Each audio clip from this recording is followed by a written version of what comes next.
जब आप real situation में होते हो, ना तो शक्तिमान आता है, ना स्पाइडरमैन आता है, ना बैटमैन आता है, ना क्रिस आता है, ना टाइगर आता है, ना सिंघम आता है, अ, ना शहंशाह आता है। जी।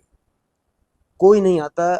आप अकेले उस सिचुएशन में हो तो आपको उस सिचुएशन को टैकल करना है। ये चीज़ें फिल्मों में अच्छी लगती हैं, लेकिन रियल सिचुएशन में ऐसा कुछ नहीं होता है। रिकॉर्चिट होकर हार्ट के ऊपर आई, एक कॉलर के पास से निकली और एक राइट साइड में चेस्ट को क्रॉस करते हुए निकल गई। तो हमारी टीम को लगा कि प्रवीण तेवतिया अंदर शहीद हो चुका है। तो उन्होंने क्या किया, टीम ने अंदर टीयर गैस ठोक दी और जो टीयर गैस का ग्रेनेड था वो मेरे पास आके एक्सप्लोड हुआ। और पहली गोली जो उन्होंने फायर की तो कान को फाड़ते हुए लेके चली गई। गोली सिर्फ 1 mm इधर होती तो हेडशॉट था वहीं पे। कि प्रवीण तेवतिया कौन है, कहाँ से आए हैं, कहाँ के रहने वाले हैं। तो पहले तो परिचय ये, और उसके बाद फिर वो लम्हा सीधा परिचय के बाद कि जब 26/11 का हमला हुआ, आप कहाँ थे। मतलब वो आप बेहतर बता पाएंगे कि वो कैसा। जी आपने जी। बहुत सारे इंटरव्यू में बताया भी है, तमाम बड़े इंटरव्यू मैंने देखे हैं। हरभजन सिंह ने लिया, सचिन तेंदुलकर से आप मिले, केबीसी भी आप गए, बहुत सारी जगह। मुझे लगता है कि हो सकता है लोग आपको पहले सुने भी हों, पर एक बार फिर से रिकॉल हो कि कैसे वो लम्हा था। तो पहले तो ये कि प्रवीण तेवतिया है कौन, कहाँ से आए। मेरा जन्म स्थान है गांव भटौना और जिला बुलंदशहर से मैं बिलोंग करता हूँ। और गांव की मिट्टी में ही मैं पला बड़ा हूँ और चौधरी चरण सिंह इंटर कॉलेज में मेरी एजुकेशन हुई। और ग्रेजुएशन में मैं डीएन कॉलेज में था उस समय पर फिर मेरा नेवी में सिलेक्शन हो गया। तो उस समय पर मैं जो नेवी में जाने के बाद फिर मैं वहाँ पे मुझे सर्वे, एक डिपार्टमेंट होता है हाइड्रोग्राफिक सर्वे, वहाँ पे मुझे मिला। उसके बाद फिर एक कमांडो थे हमारी यूनिट में ही, उनसे प्रेरित होकर फिर मैंने कमांडो, मरीन कमांडो बनने की उस प्रक्रिया शुरू की। और 2005 में मरीन कमांडो के लिए गए और 2006 में मैं as a marine commando pass out हुआ। तो बड़ा लंबा सफ़र रहा। एक साधारण किसान फैमिली से मैं बिलोंग करता हूँ। मेरे बड़े भाई वो भी आर्मी से भी रिटायर हुए। पूरा गांव जो है हमारा बड़ा इस तरह का है कि वहाँ पे हर एवरेज हर घर से फौजी है। और गांव से करीब करीब 39 मार्टर्स मेरे गांव से हैं। तो गांव की मिट्टी से जो विरासत मिली वो देश के काम आई। और हम कहते हैं ना कि ये जो हमारी जो विरासत है, हमारे जो अ, ये हम लड़ने की जो परंपराएं हैं वो हमारे विरासत में, हमारे खून के अंदर ही चलती है। हाँ, ये मानते हैं हम। इसमें एक बड़ा महत्वपूर्ण फैक्ट ये भी है, जैसे उनका चौधरी चरण सिंह इंटरवल से पढ़ाई करी। भारत रत्न चौधरी चरण सिंह भी भटौरा गांव के ही मूल जी निवासी जी। माने जाते हैं। पिछले जो राजनीति भी के भी जब चुनाव प्रचार हुए तो इस बात को याद दिलाया गया। और मैं चूंकि आपसे एक कोरिलेट इसलिए कि मैं पड़ोस का ही हूँ आपके, खास तौर से ये वाली जो बात है कि भटौना में फौज में बहुत सारे लोग हैं। आज भी मुझे लगता है बुलंदशहर गुलाटी रोड रोड पे अगर सबसे ज्यादा दौड़ लगाने वाले बच्चे होंगे तो भटौना उसके आसपास के क्षेत्र के बिल्कुल होंगे। बिल्कुल बिल्कुल। अब सीधा उसी बात पे 26/11 से आप लोग परिचित होंगे। 26/11 की घटना जब मुंबई में होटल ताज पे हमला हुआ था, आप उस वक्त वहां कैसे थे।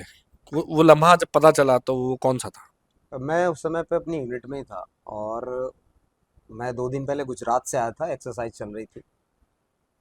तो मैं छत पे जाके सो गया क्योंकि मैच चल रहा था उस दिन, और उसी दिन मैं अपना रिजर्वेशन करवा के आया था और 2 दिन बाद मुझे छुट्टी आना था।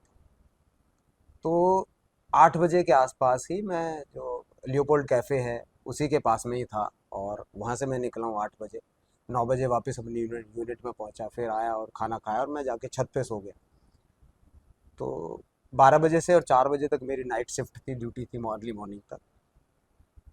तो मैं पौने 12 बजे जहाँ पर मेरी ड्यूटी थी है अपना, उसको गार्ड रूम कहते हैं, वहाँ पर मुझे जाना था। तो वहाँ पर मैं साइकिल से गया। और वहाँ पर जब मैं एंट्री कर रहा हूँ तो जो वहाँ पर ऑफिसर ऑफ द डे थे वो मेरे साथ में कश्मीर में थे। तो उन्होंने जैसे ही मुझे देखा तो उन्होंने कहा कि प्रवीण, ऐसे ऐसे मुंबई पर टेररिस्ट हमला हुआ है और मुंबई पुलिस के कुछ टॉप ऑफिशियल जो है उसमें शहीद हो गए। और हमारी 2 टीम ऑलरेडी जा चुकी हैं, एक ताज में काम कर रही है और एक ट्राइडेंट में काम कर रही है।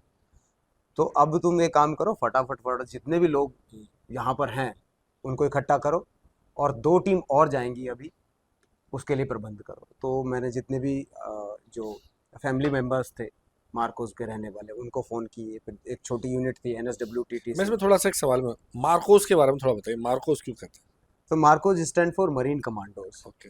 हाँ। तो ये 1987 में फौज खड़ी हुई थी, स्पेशल फोर्स है नेवी की। और ये अकेली ऐसी फोर्स है जो 3 डायमेंशनल ऑपरेट करती है, water, air and land, land तीनों पे हमारा सबसे आधिपत्य टफ है, कमांडोज भी सबसे टफ है। और इसका जो कोर्स है वो भी सबसे टफ होता है। ट्राई सर्विसेज में सबसे टफेस्ट कोर्स इसी का है। और ट्राई सर्विसेज में इसकी जो ओथ सेरेमनी है वो भी बड़ी स्पेशल है। अच्छा इसमें क्या होता है कि हम लोग अपना अंगूठा काट कर खून बहाकर अपनी शपथ लेते हैं, अच्छा, तो ये स्पेशल बनाती है मतलब इसे। अभी भी ऐसा परंपरा है हाँ, सेम कि परंपरा जो स्टार्टिंग मार्कोस से, ट्रेनिंग के बाद जब आपका जो पास आउट होगा, पास आउट होगा तो आप ओथ सेरेमनी हम लोग कहते हैं तो उसको। किसको चढ़ाते हैं खून? आ, मतलब देश के लिए, अच्छा देश जब हमको लोग सेरेमनी है, ओथ सेरेमनी है, तो अपने देश के लिए हम अपना खून, अपना अंगूठा काट कर खून बहाते हैं और अब वो शपथ लेते हैं कि लैंड पर, एयर में और वाटर में हम जिस भी देश के लिए परिस्थिति में रहेंगे देश के लिए लड़ेंगे। हाँ, तो ये अपने आप में बिल्कुल यूनिक है। हाँ ये मरून बैरे कमांडोज होते हैं और मरीन कमांडोज। नहीं, मरून नहीं बोलते, जो जितने भी पैरा हैं, ओके वो वर्ल्ड वाइड जितने पैरा फोर्सेस हैं उनको मरून कैप दी गई है। ओके तो ये एक चार्टर टाइप का है कि जो पैरा कोर्स जो भी करेगा उसको मरून कैप मिले। हाँ, तो इसी तरह से जितने भी स्पेशल फोर्सेस हैं उनको पैरा का कोर्स ज़रूर करवाया जाता है। तो हमने भी किया है पैरा का कोर्स।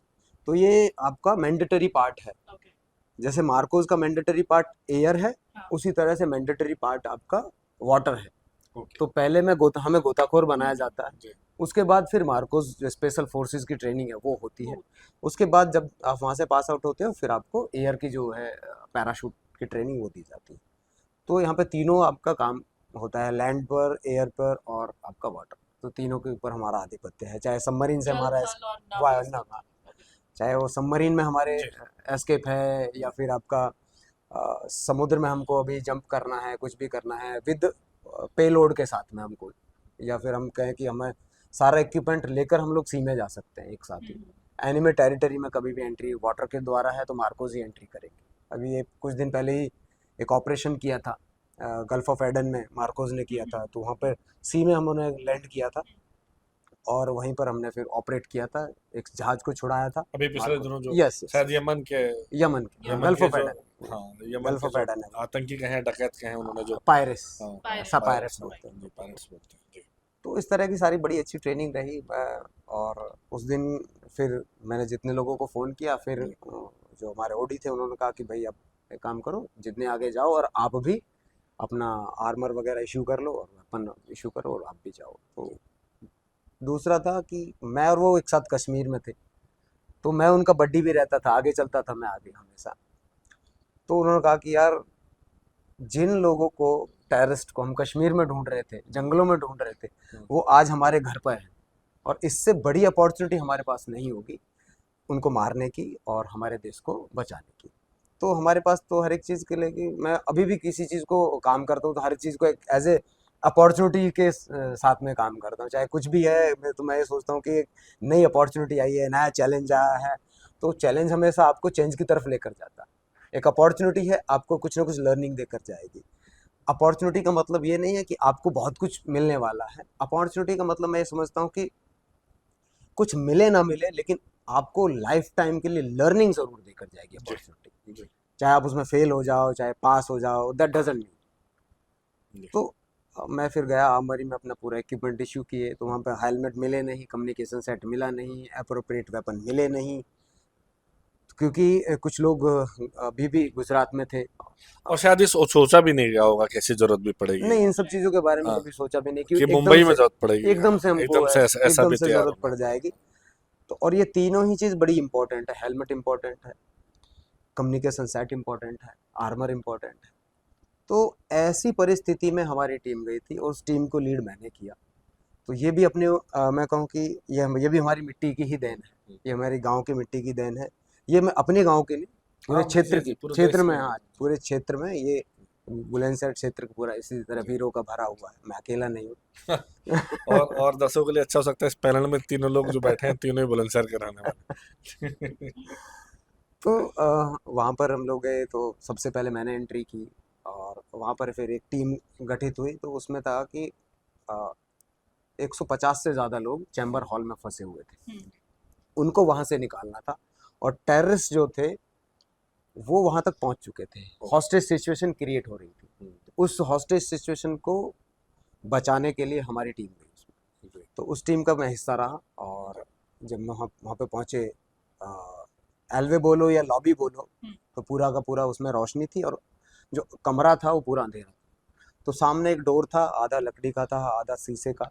तो उधर से कुछ अफ्रीकन्स थे मुझे आते हुए दिखाई दिए। तो मैंने दरवाज़ा नॉक किया, आई कार्ड दिखाया कि हम यहाँ पर आपको रेस्क्यू करने के लिए आए हैं।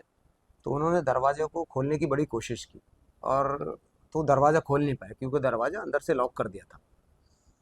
और फिर हम पीछे की तरफ एक और रूम था, उसको खोला तो उसमें पूरा अंधेरा था।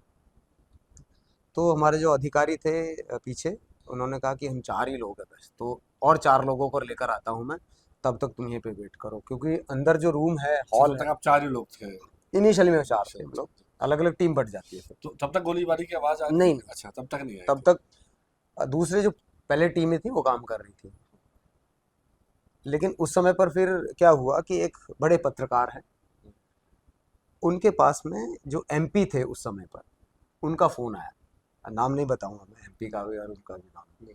तो उन्होंने उस चीज़ को लाइव किया, और उन्होंने जो एमपी साहब थे, मेंबर ऑफ पार्लियामेंट थे, उन्होंने उनको बताया कि 100 से ज़्यादा लोग यहाँ पर फंसे हुए हैं हम लोग, और ये चीज़ वहाँ पर देखी जा रही थी। हाँ, एक्चुअली हाँ, इस पे एक लंबी बहस पहले हो हाँ, चुकी है। बहस मैं बह, इस उसी, हाँ, उसी उस बहस का मैं हिस्सा हूँ अभी। इसके बाद तमाम नियम कायदे कानून भी बने हैं, नियम कायदे कानून सेल्फ रेगुलेशंस बने एक्चुअली ऐसे अब तो। क्या हुआ कि वहाँ पर उन्होंने फ़ोन किया, सैटेलाइट फ़ोन उनके पास में थे जितने भी टेररिस्ट थे, तो उन्होंने उनको बताया कि कुछ बड़ी डिग्निटरीज फंसी हुई हैं, और इससे बड़ा मौका तुम्हारे पास नहीं मिलेगा, उनको हॉस्टेज बनाओ और अपनी डिमांड अप करो।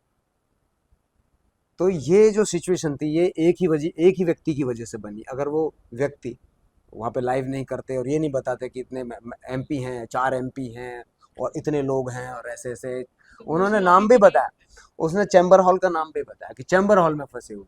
तो टेररिस्ट तक पहुंचा, उन्होंने बोला कि चैम्बर हॉल, उनको ये नहीं पता था चैम्बर हॉल किधर है। वो लोग तो ओल्ड हेरिटेज विंग को जलाने में लगे हुए थे, और चैम्बर हॉल है आपके न्यू टावर में। तो उनको जैसे ही पता चला कि एक और विंग है इसका, तो वो ओल्ड हेरिटेज विंग को छोड़ा उन्होंने, और किचन एक ही जगह, ये होटल 2 जगह से कनेक्टेड है, एक तो नीचे और ऊपर कनेक्टेड है सिर्फ किचन से। तो किचन के रास्ते से जो किचन में जितने भी लोग थे उनको मारते हुए वो लोग वहां तक पहुंच गए, चैम्बर हॉल तक। और उसी समय पर हमारी टीम वहां पर थी, आ गई। तो ये समझिए कि 30 सेकंड या 1 मिनट का डिफरेंस रहा हो। वो लोग अंदर रूम में घुस गए जाकर, तो हमको वहाँ पे टाइम लगा। 4 लोग और आए, फिर हमने वेट किया उनका, फिर दरवाज़ा मैंने खोला, फिर मैं अंदर रूम में गया हूँ। तो तब तक वो रूम में वो सैचुरेट हो चुके हैं। उनको सब कुछ जैसे होता है ना कि अंधेरे में कुछ देर रहो तो आपको दिखाई देगा सब कुछ। तो मैं रोशनी से अंधेरे में गया तो मुझे तो कुछ दिखाई नहीं दे रहा। तो मेरे जो तीसरे नंबर पर था, तीसरे नंबर पर सिक्योरिटी मैनेजर थे ताज के। तो मैंने उनसे पूछा कि भाई इसका स्विच किधर है? तो मैं स्विच ढूंढता ढूंढता लेफ्ट साइड में दीवार थी उस पर चलता रहा। तो आगे उसने बोला कि आगे ही आगे। बोला आगे यार कहाँ तक आगे? तो 10 मीटर के आसपास आगे गए, तब तक मुझे AK-47 के 2 सेफ्टी कैच की आवाज़ सुनाई दी।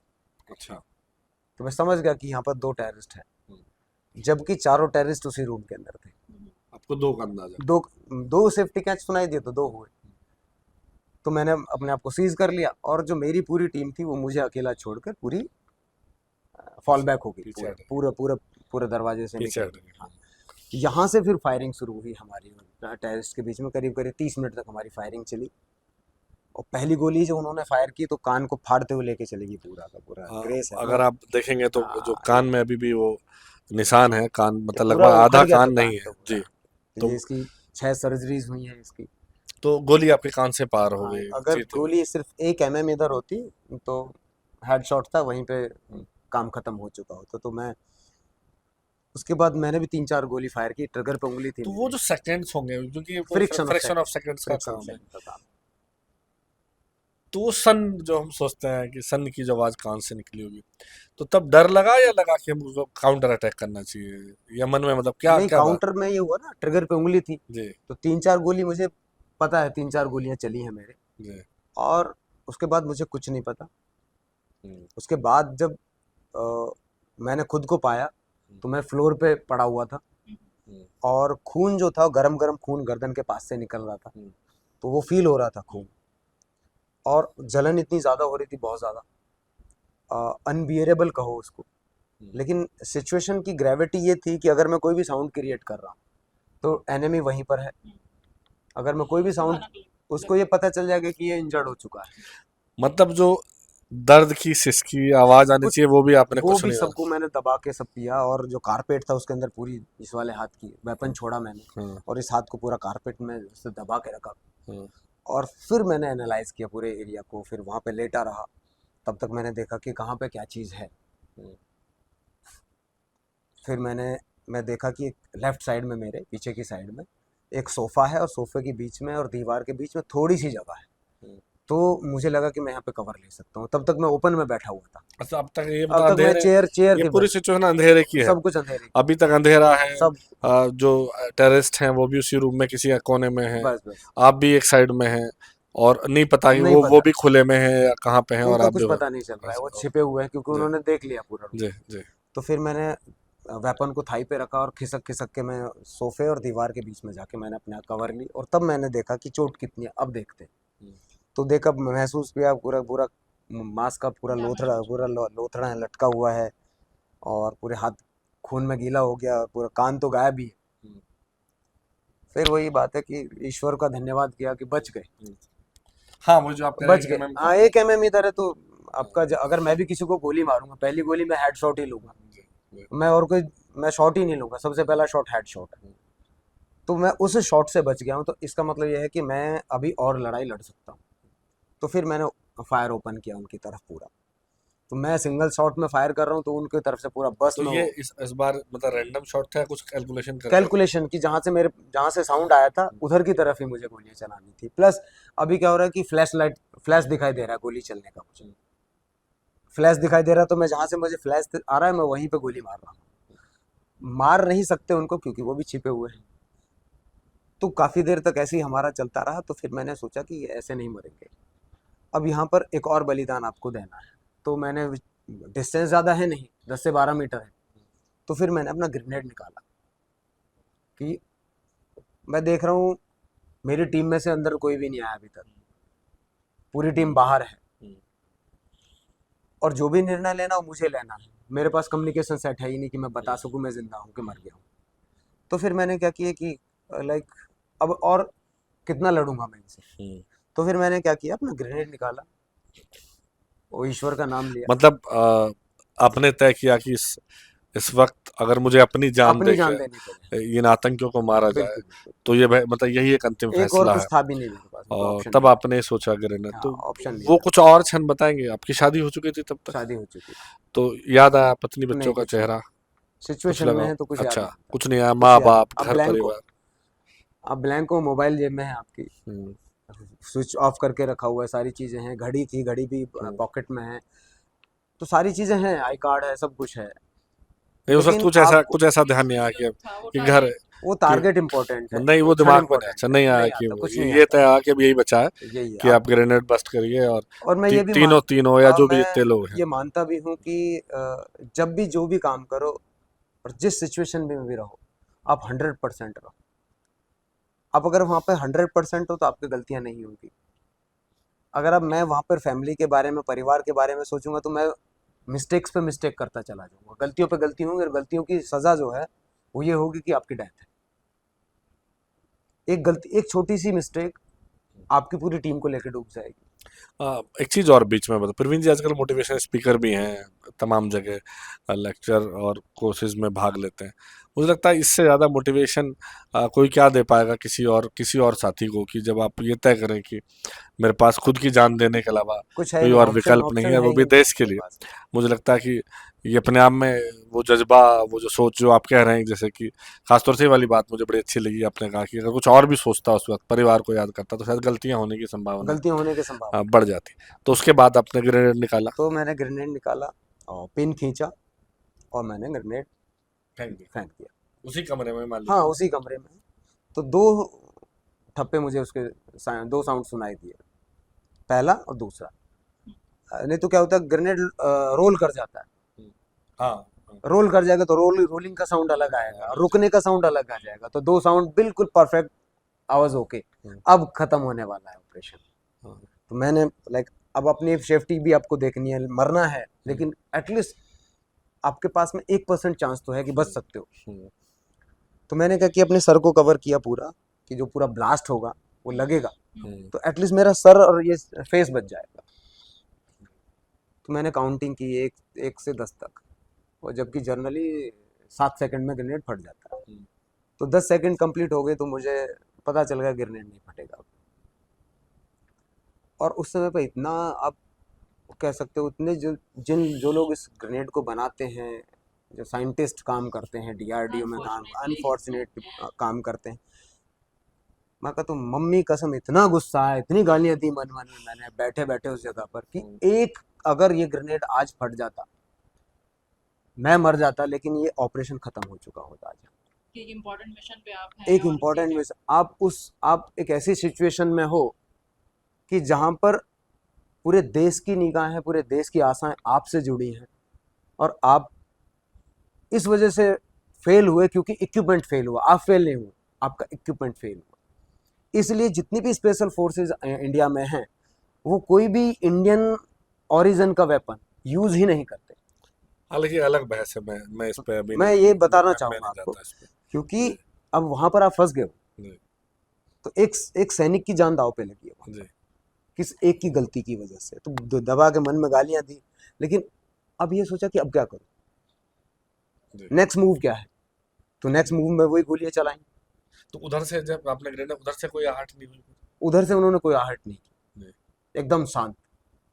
तो फिर मैंने फायर ओपन किया, तो उनको पता चल गया कि टाइम टाइम फिर से। हम्म, तो उधर से फिर बर्स्ट में फायरिंग की। तब तक हमारी टीम करीबन आधा घंटा हो चुका था। तो हमारी टीम को लगा कि प्रवीण तेवतिया अंदर शहीद हो चुका है। तो उन्होंने क्या किया, टीम ने अंदर टीयर गैस ठोक दी, और जो टीयर गैस का ग्रेनेड था वो मेरे पास आके एक्सप्लोड हुआ। अब उसकी वजह से क्या हुआ, सफोकेशन शुरू हुआ। तो सफोकेशन हुआ तो सांस आना बंद हुआ, खांसी आई, जैसे ही खांसा उन्हें तो पता है। उन्हें पता चला जिंदा है, यहाँ पर है। उन्होंने बस में फायरिंग शुरू कर दी। तो अब ये था कि अब खत्म हो चुका है सब कुछ। दो ही चीजें हैं, या तो बैठे बैठे मरो या फेस करके मरो। अब और कोई सिचुएशन है, अब जिंदा बाहर नहीं जा सकते आप इस जगह से। तो फिर मैंने क्या किया कि निर्णय लिया कि चलो अब फेस करते हैं इनको। तो जब मैं खड़ा होकर मैंने वहां पर उनके ऊपर गोलियां चलाई, अंधेरे में? सब कुछ दिखने लगता है फिर। तब अच्छा। तक रोशनी, पीछे से रोशनी आ गई थी, तो ग्लास था पीछे, तो उससे रोशनी आ रही थी, दिखाई दे रहा था। अभी करीबन 5 बजे के आसपास का टाइम हो चुका होगा, शाम का? सुबह अर्ली मॉर्निंग। early। तो इतना टाइम था, तो रोशनी उधर से आ रही थी। और मेरे दिमाग में आया कि अगर उस साइड मेरे पास कम्युनिकेशन सेट होता, तो मैं अपनी टीम को बता देता कि पीछे ओल्ड हेरिटेज विंग में उधर जाके शॉट ले लो, ऊपर या ऊपर स्नाइपर बिठा दो। हाँ, या पीछे से घेर लो टाइप से। हाँ, मुझे पता है ना कहाँ पर है। हम्म, तो हमारी टीम को नहीं पता ना अंदर रूम में वो सिचुएशन क्या है, तो उसके लिए कम्युनिकेशन सेट चाहिए। लेकिन आपके पास ऑप्शन नहीं है मेरे कोई पास भी कि ऑप्शंस आप नहीं है, कुछ भी कैसे नहीं है। तो फिर यही था कि अब क्या करें, अब तो और कोई ऑप्शन नहीं है, तो अब चलो यात्रा पे निकलते हैं। तो मैंने ईश्वर का नाम लिया, लास्ट है। और फिर मैं खड़े होकर मैंने हिप पे वेपन लिया, और मैंने पूरे एरिया का स्विप किया पूरा। झाड़ू जैसे मारते हैं ना, पूरा ऐसे वेपन लेके ऐसे स्विप किया, हिप पे लेके। हाँ, फिल्मों में तो आपने बहुत देखा होगा कि हीरो जाता है और एक धड़ धड़ धड़ धड़ करके गोलियां चलाता रहता है। पर ये जब सिचुएशन रियल में रही होगी, और मुझे लगता है आप सब लोग जो देख रहे हैं वो इमेजिन भी कर रहे होंगे, उनके दिमाग में वो चलचित्र चल रहा होगा किस तरह की सिचुएशन होगी। आ, हम कितना भी इमेजिन कर लें, लेकिन जो वास्तविकता है, जो वो मुझे लगता है आप खुद भी इमेजिन नहीं कर पाए होंगे एक्चुअली क्या है कि वो ये, सीन कि आप सोचिए कि एक सोल्जर है, उसको मालूम है कि अब शायद कुछ और नहीं बचा, ग्रेनेड फटा नहीं है, टीयर गैस की सफोकेशन हो गई है। फिर वो खड़ा होके और थाई पे शॉट लेके पूरा एकदम बस शॉट जो है पूरे कमरे में बनाया। तो जी, उसके अब बाद मैं वही, जब आप रियल सिचुएशन में होते हो, ना तो शक्तिमान आता है, ना स्पाइडरमैन आता है, ना बैटमैन आता है, ना क्रिस आता है, ना टाइगर आता है, ना सिंघम आता है, ना शहंशाह आता है। जी कोई नहीं आता है। आप अकेले उस सिचुएशन में हो, तो आपको उस सिचुएशन को टैकल करना है। ये चीज़ें फिल्मों में अच्छी लगती हैं, लेकिन रियल सिचुएशन में ऐसा कुछ नहीं होता है। रियल में लड़का लड़की गाना नहीं गाते हैं, रियल सिचुएशन बिल्कुल डिफरेंट होती है। और उस जगह पर आप जब हो तो आप फायर कर रहे हो, और जब आपको गोलियां लग रही है, 4 और गोलियां मुझे लगी, जिसमें एक मैगजीन, 2 मैगजीन थी मेरी, तो मैगजीन में घुस गई, एक रिकॉर्डेड होकर हार्ट के ऊपर आई, एक कॉलर के पास से निकली, और एक राइट साइड में चेस्ट को क्रॉस करते हुए निकल गई। तो ऐसा लगा जैसे किसी ने चेस्ट में ना कुछ बहुत बुरी तरह से ठोक दिया हो। सिर्फ एक शॉट था, बॉडी मूवमेंट में थी, तो मैं दरवाजे तक पहुंच पाया। और दरवाजे पर पहुंच के मेरी टीम वहां पर थी, तो उन्होंने बाहर की तरफ खींचा, ट्रिगर पे उंगली थी, और मुझे याद है कि मैं एक स्प्रिंग की तरह मैं मुड़ रहा हूँ और गिर रहा हूँ।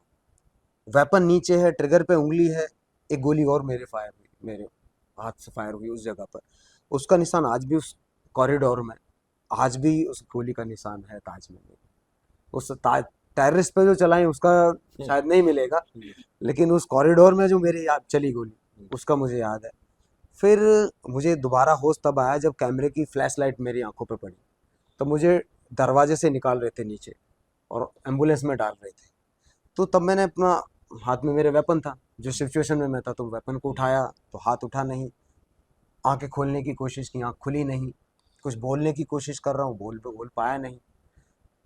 तब तक मुझे एम्बुलेंस में डाल दिया, फिर मुझे हॉस्पिटल लेकर गए, वहाँ पर ऑपरेट किया, तो पता चला कि लंग्स पूरा डैमेज हो चुका है, अब कान पूरा जा चुका है, हियरिंग पावर जा चुकी है, 3 लूप फट चुके हैं।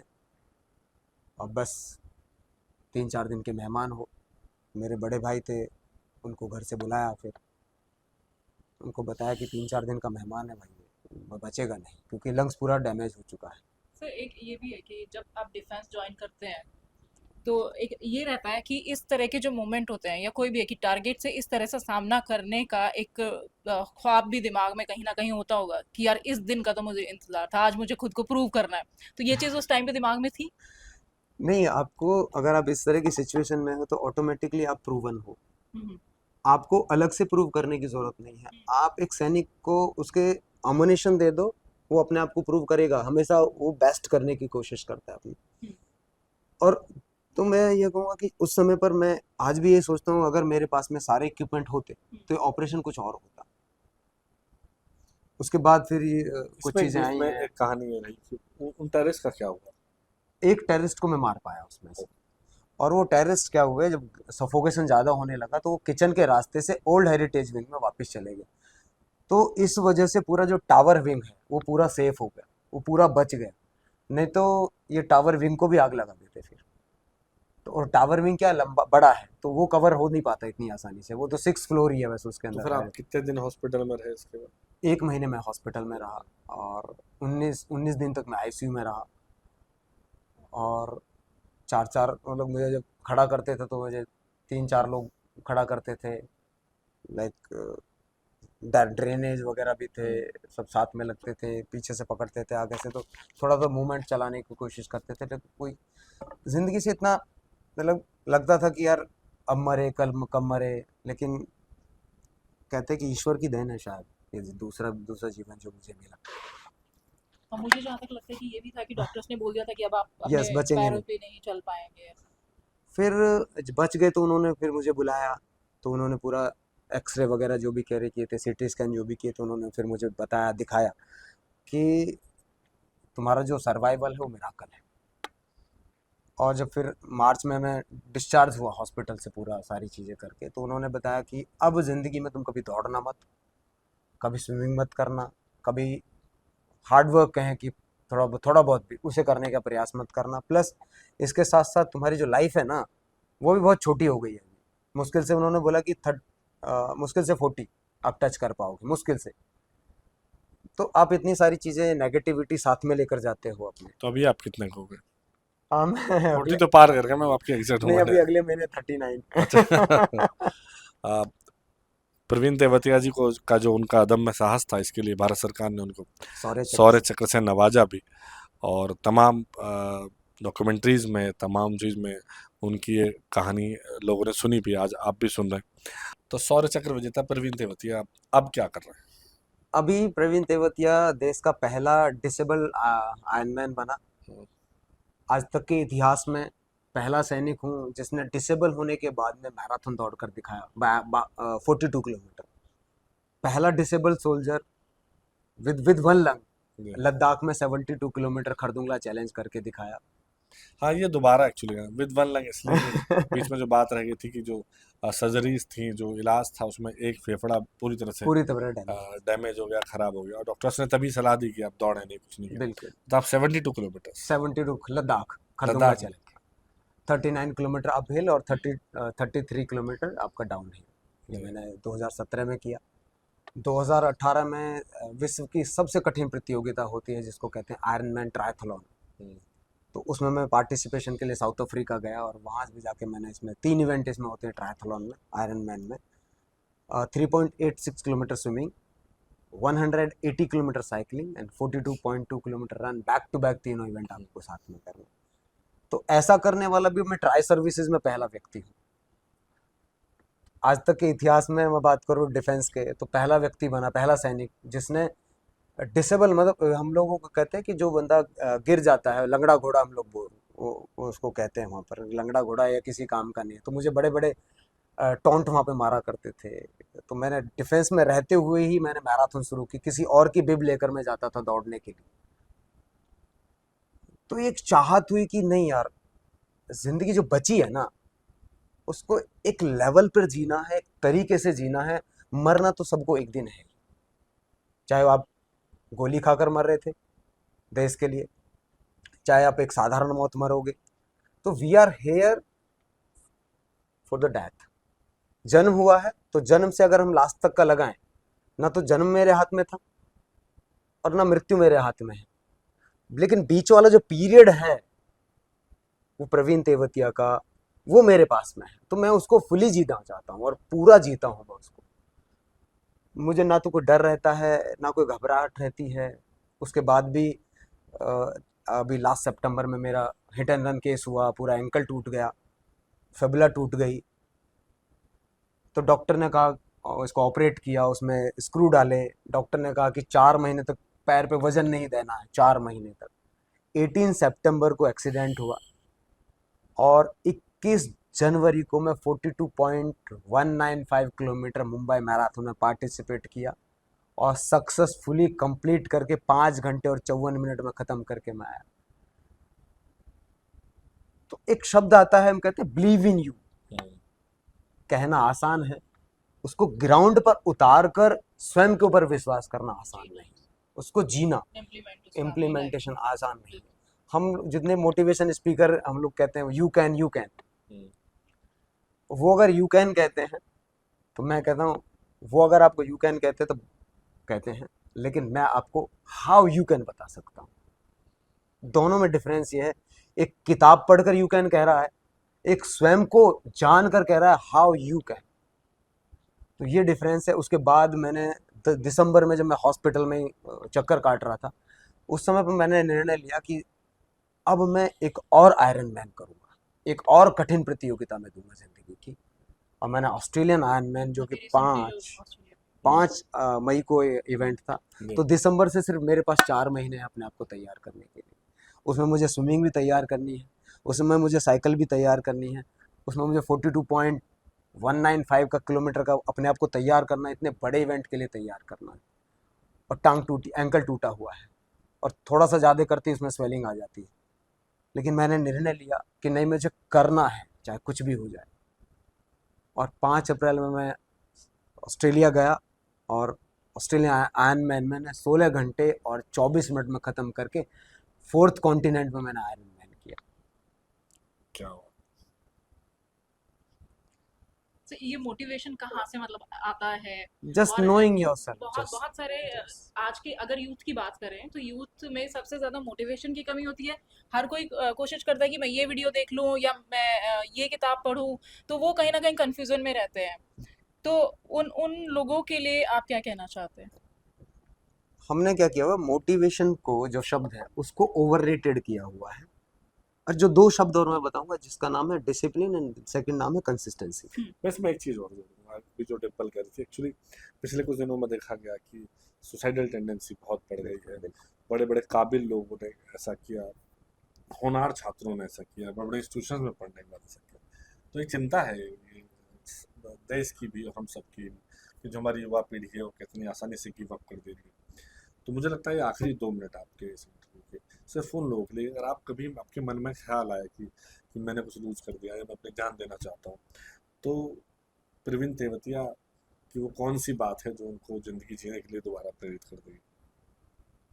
Just know yourself, know your goal, and go to the ground and run 10 kilometers. रोज 10 किलोमीटर दौड़ेंगे तो मुझे लगता है जीवन कभी आपको ना स्ट्रेस आएगा, ना डिप्रेशन आएगा, ना आप कभी पीछे इसको रहोगे। थोड़ा छोटा कर सकते हैं 10 किलोमीटर से थोड़ा क्योंकि महिलाएं 10 किलोमीटर तो डेली डेली ऐसा नहीं नहीं है, दौड़ ऐसा पाएंगी, नहीं है, जो ऐसा फीमेल है। इसके थोड़ा सा नहीं, short ऐसा हो ऐसा जाएगा। ऐसा नहीं है जो मतलब आप इसका कह मतलब एक बात तो है कि आप दौड़ें जरूर रोज, हाँ। ऐसा ताकि नहीं है। दौड़ना स्ट्रेस तनाव दूर करने के लिए बड़ा जरूरी है। तनाव ही नहीं, अपने आप को जानने, अपनी क्षमताओं को जानने के लिए आपको मेहनत करनी होगी। विल पावर स्ट्रॉन्ग करना विल पड़ेगा। पावर, आपको डिसिप्लिन लाना होगा अपने रूटीन। डिसिप्लिन है तो आप कहीं ना कहीं बंधे हो, डिसिप्लिन है तो कंसिस्टेंसी है, डिसिप्लिन है तो डेडिकेशन है, डिसिप्लिन है तो आपके अंदर डिटर्मिनेशन है। और आप घर में पड़े पड़े ही आप सोचो कि सारी चीज़ें हो जाएं, तो नहीं है। प्लस लाइफ का मतलब जो है ना, हम लोग कहते हैं struggle means life means struggle, नहीं, स्ट्रगल मीन्स लाइफ। लाइफ का मतलब स्ट्रगल नहीं है, स्ट्रगल का ही मतलब लाइफ है। अगर आपके जीवन में स्ट्रगल नहीं आएंगे तो आप अपने आप को बेहतर प्रूव कर ही नहीं पाओगे। प्लस लाइफ जो है, आप जैसा सोच रहे हो कि हर दिन एक जैसा होगा, हर दिन बेहतर होगा, संभव नहीं है। उतार चढ़ाव जिंदगी में बने रहेंगे, स्ट्रगल बिल्कुल रहेगा, उससे पीछे नहीं हटना है, उससे भागना नहीं है। You have to face your self.